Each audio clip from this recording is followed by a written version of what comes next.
Hi, and welcome back to another episode of Office Hours, where I'm going to answer your questions about different parts of the college application process and the admissions process as well.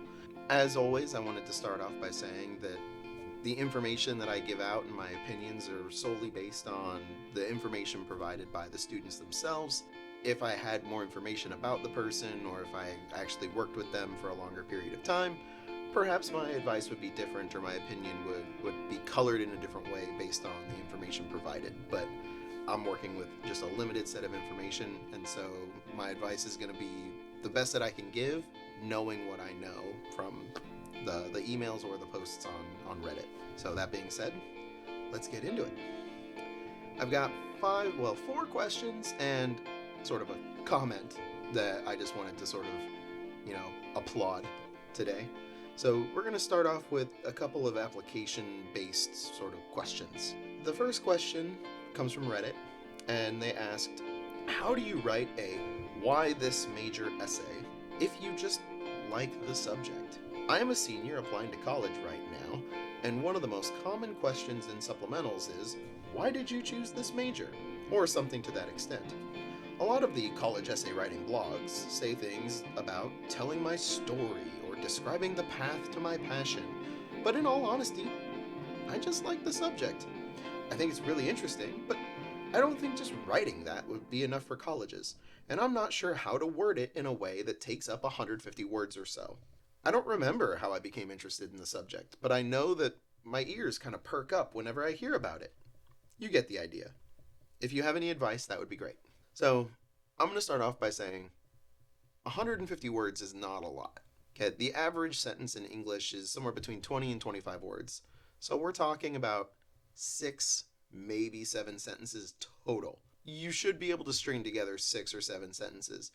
If you just sat back and someone asked you, why do you like this subject? You could probably talk for at least 4 or 5 sentences in a row about why you like that subject. And it's not going to be, the story of how you came to like the subject, but it's going to be why you like the subject. And yes, a lot of those writing blogs do talk about, tell your story about how you first discovered this interest, or how your interest developed over time from some inciting incident to today. And my own writing blog itself also gives similar advice. But the reality is that they're not asking you how did you become interested in this essay or in this major necessarily. They just want to know why you like it. And so if you don't have a concrete story, or you can't remember when you first encountered this topic or idea, then that's okay. You should be able to articulate, though, what is it about this that you find so interesting? Why do your ears perk up when you hear about it? What about it is so interesting to you that you would rather do this versus anything else? Again, just like I said with the main Common App essay, if you watch my essay series, these stories do not have to be sort of gigantic, pivotal, cure cancer moments. It could be as simple as having a conversation with somebody that really got you thinking, and then you spent 8 hours one day, like, diving through Wikipedia, and then you look up and you're like, oh shoot, I still have to do my homework. Oh my god, this is fascinating. I just want to keep reading more, or I want to know more. And that might be where it started, but you can definitely talk more about that intellectual stimulation that comes from that idea. And it can be, the germ of that can be something small. And that's enough. You don't have to tell a story necessarily, but you should be able to articulate why you find this interesting. And if you can't talk about it for 6 sentences, maybe it's not the major that you find as interesting as you think you do. And that's basically all that I have to say about that. But it's definitely something that needs to be thought about a little bit before you start writing. Next up, I've got another sort of application-oriented question. This student writes, what major should I apply as? As a high school senior, I feel like everyone around me has already decided on a major or field they want to pursue in college. Whether it's computer science, engineering, medicine, finance, political science, or something else, they all seem to have a clear path. I'm going to pause right here. Their question goes on. But first of all, computer science, engineering, medicine, and finance, which is usually part of the business program at most schools. Those are 4 of the 5 most popular majors in the nation, right? The other one could be nursing or it could be psychology. Some schools it's both, and there's 6, right? Those are some of the most sought after, most competitive majors in the nation. And so, yeah, a lot of kids seem interested in those things and they feel like they have a path. We'll talk more about that in a minute. So the student continues. However, I feel like I don't clearly fit into any one major. My main interests throughout high school have been in math, primarily statistics, psychology, and debate. But I'm not sure what major could incorporate all 3. I don't really want to end up with a job I don't like, which is why I've been hesitant to choose a major, even though I've probably put more thought into it than most people. When it comes to things I want to do on the side, I know exactly what I want. I'd love to be a personal trainer, coach a youth sports team, get into investing, and do side hustles. It's a lot of stuff to do on the side. This sounds like one of those needs to be your main job, if that's what you want to do. I'd also like to play sports recreationally, bike, play chess, maybe create content, travel, and so on. Okay. Overall, I'm looking for advice on potential majors that might be a good fit for me. My goal is to make a difference in the world, so I'd love to find a job that will allow me to do that while also utilizing my passions. And of course, I'd like to make good money too. You don't want too much. I know there isn't a perfect major out there, true, and that I can always change majors later, also true, but I'd love to hear your input. Okay, so, what I was going to say about those 5 popular majors or 6 popular majors, the student also kind of points out, you can always change your major later. 70% of college students change their major at least one time while they are in college. So all those people who seem like they have it figured out probably don't. Or they'll get to college, they'll take a class and say, "Oh my God, that's what this major is?" Ugh! And they will run away and they will go do something else. Whether they are a business major and they choose psychology, they're a psych major and they run away to English, or who knows where they go. A lot of students change their major. So those students who feel like they have it all figured out, in reality, they probably don't have it all figured out, or their mind will change somewhere between now and 4 to 5 years from now. So don't feel like you have to have a major. The other reality is that you can apply undecided. It's totally okay. And at a lot of colleges, you can also apply undecided to a specific college within the university. So if you were, and this isn't you, but if you were like interested in computer science, but you weren't sure exactly what you wanted to do, usually you can apply undecided CS or undecided engineering and then pick your specialty later. And that's totally acceptable. Granted, that's only at the large research institutions that have a college of engineering. You can do the same thing with business at a school that has at a university that has a business school. You can usually apply undecided business or whatever. So it sounds like you would probably end up going undecided letters and sciences. Letters and sciences is the largest college at most universities, and it includes everything from geology and economics to history and English. Your interests included math, psych, and debate. When I saw those 3, my initial immediate reaction was to be a policy major, go into political science and study policy, because you're going to need statistics in order to justify why this is a policy that needs to be implemented. You're looking for a problem that needs a solution. And so you're going to be using statistics and data in order to sort of make decisions on not only what problems need fixing, but what are the correct solutions. Psychology, you're really probably going to use sociology as a poli-sci policy concentration major. You would use soc more than psych, but soc and psych, there's a lot of overlap there. And of course, debating. If you're writing policy or dealing in policy, you're of course going to be arguing about the correct way to solve a problem, or the correct way to approach a problem, the correct phrasing for something. What are the correct limits? Where do we draw a line here, draw a line there?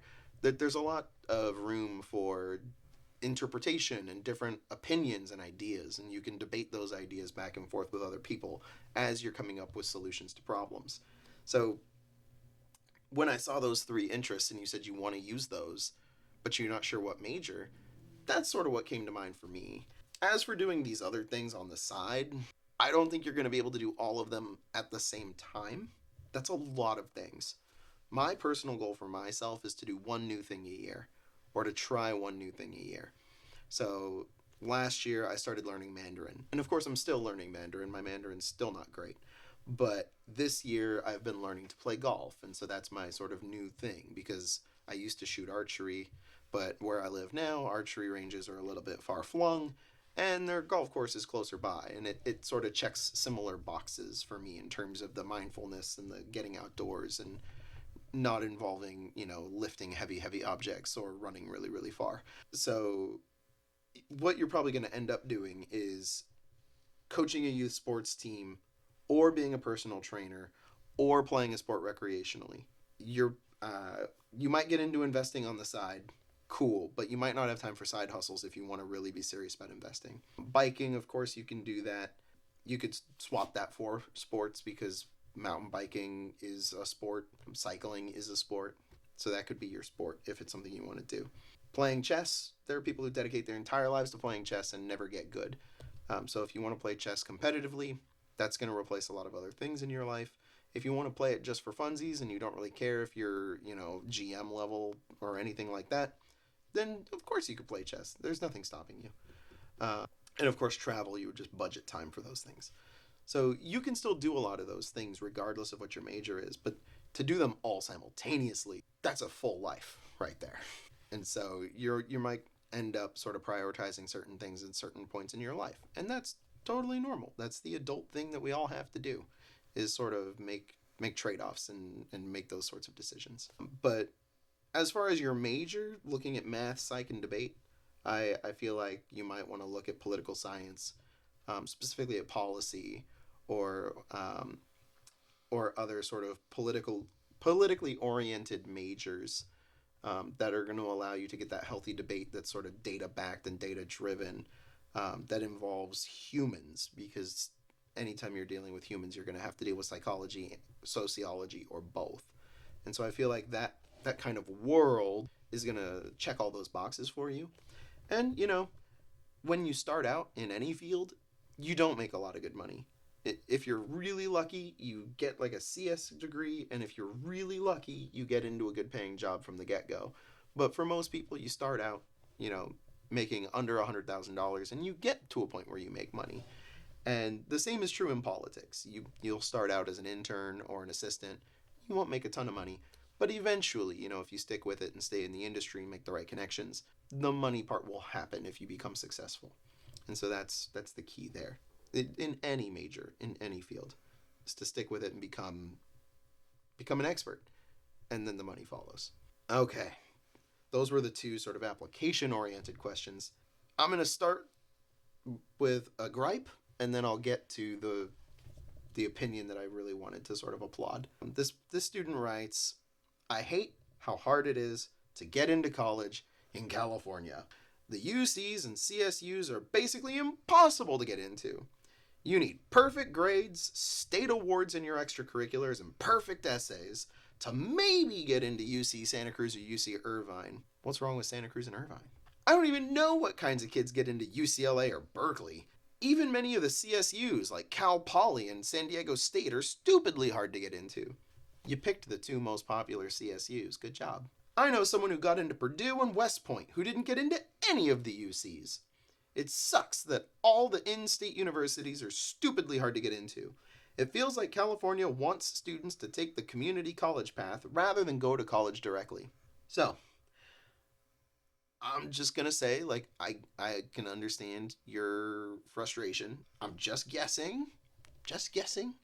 You probably live in the Bay Area, or you live somewhere in Los Angeles, or like Orange County, because people in Orange County would murder me if I said that was part of Los Angeles. And that's why it's so hard. The reality is that the UCs have an obligation to the entire state of California, not just to the Bay Area, LA, and Orange County, and San Diego. They need to admit students from Stockton, and from Chico, and from Bakersfield, and from Carlsbad, just as they need to admit students from San Jose, and Palo Alto, and Santa Monica, and Huntington Beach. They've got to take kids from everywhere. And they perhaps weren't always the best about doing that, which is why so many kids in the past from the Bay Area or from the LA, Orange County areas might have gotten into these schools, and now there's less of that going on, is that they have this obligation. And the UCs themselves only guarantee admission to one UC for the top 10% of students at every single high school. They don't say which UC, and they don't say more than one UC. And it's the top 10%. In reality, right now, there is a housing crunch. It's true for California, it's true for the nation, and it's true for the universities as well. UC Berkeley is in a fight with the city of Berkeley, or they were in a fight. I think they recently won. Some people in Berkeley are not terribly happy about the People's Park being turned into dorms. But they were in a fight over housing. They wanted to build more, and the city said, or the people in the city said, no, we don't want you to get any bigger. Oh my God, stop it. Those sorts of issues that don't seem like they're directly related to admissions are directly related to admissions, because if they can't build more housing, they can't house more students. And that means more people apply, but the number of seats available stays the same. And if you can do math, number of applicants increasing, seats staying the same equals a decreasing admit rate, right? And so you might feel like nobody gets in. People do get in, it's just not people immediately around you, and maybe it's not you. So right now, given the housing situation, the UCs are actually admitting like the top 9%, not the top 10. They just don't have room to admit the top 10. For example, UC Santa Barbara is also in a situation where they have made a legal agreement with the city of Santa Barbara to never be larger than a certain size. And they are within like 500 students of reaching that cap. So Santa Barbara cannot get any bigger. They legally cannot. And so that's a school that's just going to become harder and harder and harder to get into because they can't increase the number of seats. They would have to renegotiate with the city somehow in order to increase the number of students that they can accept. So that's a reality that we just have to accept and know that we're dealing with when we're talking about admissions. When it comes to the CSUs, we also need to recognize that the CSUs were designed to help people within the local communities. So a school like San Diego State is obligated to admit students from around the university. So if you don't live in San Diego, you're actually at a disadvantage applying to San Diego State, but you're at an advantage applying to your local CSU. So if you lived in the Bay Area, if you were near San Jose State or in Santa Clara County, you actually have an admissions advantage to San Jose State, which is one of the other most popular CSUs in the state right now.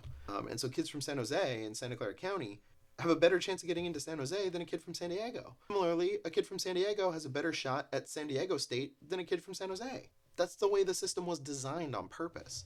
So you might not feel like you can get into Cal Poly or San Diego State, but maybe you don't live near San Luis Obispo or near San Diego. And so they can only accept so many students. Again, there's a housing issue there as well, right? And Cal Poly, for better or for worse, every CS major and every engineering major that I talk to, they treat Cal Poly like a safety. They apply there just to apply there, and they're like, yeah, I'll go if I absolutely have to. But at the end of the day, they end up going somewhere else, whether it's a UC or that they would rather go out of state than go to Cal Poly. And so this is a school where their admit rate is pretty low, actually, relatively speaking. But there are also a lot of kids getting in who aren't going there. And they're not bragging about getting admitted. So as far as you know, nobody gets in. But maybe the people that you know just aren't talking about their admissions to that school. That's another reality too. So there's a lot of things going on in here that I can understand if you were a student who applied and you didn't get in, and then you're like really upset, or you got into a UC that you weren't as excited about. I can understand the frustration, but to say nobody gets in is inaccurate, right? Of course people get in. Berkeley takes like 9,500 kids a year, right? And so people do get in. It just might not be people you know. And it's true that the priorities seem to have been shifting in the last few years. And so I've been encouraging students to be a little bit more strategic with the UCs. Don't just shotgun apply to all 9 or 7, as a lot of my students used to do. We're encouraging students to really look at the university, see what they've got, see what they're about, check out their mission, look at what you're looking for in a school and what you want your major to be, and then decide which ones are the best fits for you and apply to those ones and not just all of them and crossing your fingers, right?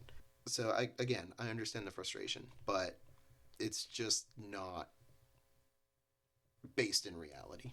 That's what I'll say. And with that, we're going to move on to something a little more positive. This other student, this was from Reddit. They wrote, the single most important skill after academics, learn to write. I was an English teacher. I was a history major. No bias at all. You want to go to a top 20? You have decent stats, 1500 plus SAT and decent GPA with appropriate course difficulty, rigor. Learn how to write. Nearly everyone has great academics, true. But what this generation lacks, ooh, this person sounds old, is the art of narrative storytelling. Being able to weave a topic to keep the admissions officer engaged without being cliche. Or maybe they're just a grumpy admissions officer who's tired of reading boring essays. Understand varied sentence structure. Use white space effectively. I don't know if that part's important. All the skills that the previous generations learned by writing handwritten letters. Oh, they really sound old. By and large, admissions officers are not STEM related. True. So you stand out incredibly well when you can write effectively. Topic is nearly irrelevant, other than the usuals. And then they put in parentheses, sports injury. There are other cliche topics besides that one, but yes, that is a overused topic. Also, internationals looking for computer science on a full ride to a top 20 should know the admissions acceptance rates are an absolute crapshot. They're a crapshoot for U.S. citizens. The University of Washington, Seattle, their out-of-state CS admit rate is 2%.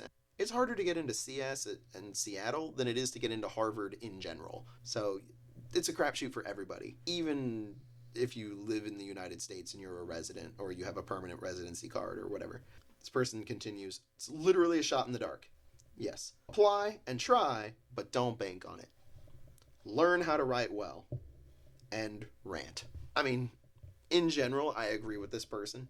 And that's the advice that I give a lot of students when they come to me and they're like, I want to apply to Stanford or I want to apply to USC's Viterbi School, the engineering program. And I'll say, you know what, we can try. Like, looking at your stats, I think you could be successful, but understand the admit rate and know that it's very unlikely that we will get in. But if you want to try, we can try. And that's the advice that I give. So when this person says apply and try but don't bank on it, I absolutely agree. And should students learn to write effectively? Absolutely. I agree. I think they should. Whether or not you learn that from writing handwritten letters is something I would argue with. I haven't written a handwritten letter since I was in elementary school, I think. But that doesn't mean I'm a terrible writer. I actually think I'm okay at writing. That's one of the things that I help students with on a weekly basis. But their larger message, I think, is one that's worth noting, is like, read stories, think about them, and like, what's effective, what's not effective, how do I tell a story, how do I make a story engaging, and then practice and learn to write. It's a skill. There aren't people who are just born, I mean, there are people who are better writers than other people. Largely, I think that's a reflection on their reading habits and maybe their interest level. But even if you're not interested in it, it's something you can practice. It's a skill you can learn. And so I think it's worth learning. You know, again, not biased at all as an English teacher. But I always tell students, like, we produce more written words in this era than in all of human history. There's more written crap on the internet than we've had for the rest of time. And so being able to write effectively and communicate cogently in writing is like the single most important thing you could do. Whether you're writing a business proposal, sending an email to a client or to a family member or a friend, shooting a text to somebody, writing a post on Reddit, you know, being able to communicate effectively through written words is paramount. And people don't think about that as much. They look at writing and they think of books and they're like, ugh, books, gross. But writing is so much more than that. And you use it every day and you don't even think about it. So super important. And I just wanted to read this person's thoughts. I saw them and I was like, good on you, dude. I totally agree. Or dudette. It could be a woman. I don't know. But I totally agreed. Last question, and then we're going to shut it down. What should I do if I can't take AP Bio in my school? And this should be a quick one. For background, the student writes, I'm planning on going onto the pre-med track, and I may major in biology or neuroscience. The issue is that, as a result of me slacking off freshman year, I got a C in honors biology. This irked me throughout high school. Irked. So I wanted to challenge myself by taking AP Biology senior year and studying for it throughout the summer to show my commitment to colleges. However, my counselor contacted me to say that they have no space for me in the class. They enrolled too many students. I can't switch to AP Chemistry. The class has a 50-page summer packet I can't possibly complete in a week, especially since I'm studying for the SAT. This question was obviously written a couple weeks ago. What else should I do? I'm also enrolled in 2 medicine-related electives, though my extracurriculars are not related to medicine in any way, which also bothers me. That doesn't need to bother you. It's fine. As a student, as a high school student, it's really hard to get medicine-related extracurriculars. I personally would not let you anywhere near my body with anything sharp or pointy. So don't worry about that part. Like, you get medicine experience in and after college. If you wanted to go volunteer at a hospital, you're not going to be doing anything medicine related. You're not even going to do anything patient data related because of HIPAA privacy laws. You're going to like walk around and hand kids stuffed bears, or you're going to like clean and sanitize stuff. You're going to, help out, do little things. And yes, that puts you within the vicinity of medicine and you get to kind of see it happening from the outside, but it's not as meaningful as doing other things. And that has everything to do with privacy laws, safety laws, malpractice. Insurance for doctors is notoriously expensive. They're not going to let a high school student anywhere near a patient in any meaningful context. So I wouldn't worry too much about that. But to answer the question more directly, I can't take AP Bio. What else should I do? You're in luck. We live in an era where you can literally take classes through the computer, through this magical medium that we call the internet. UC Scout is a website where you can go and take any number of regular honors and AP level coursework, including, I believe, AP Biology, and prep for the AP test. UC Scout will also help you sign up to take the AP test outside of school if you're not able to do an exam-only registration at your school. Registration's in October, by the way, so keep an eye out for that.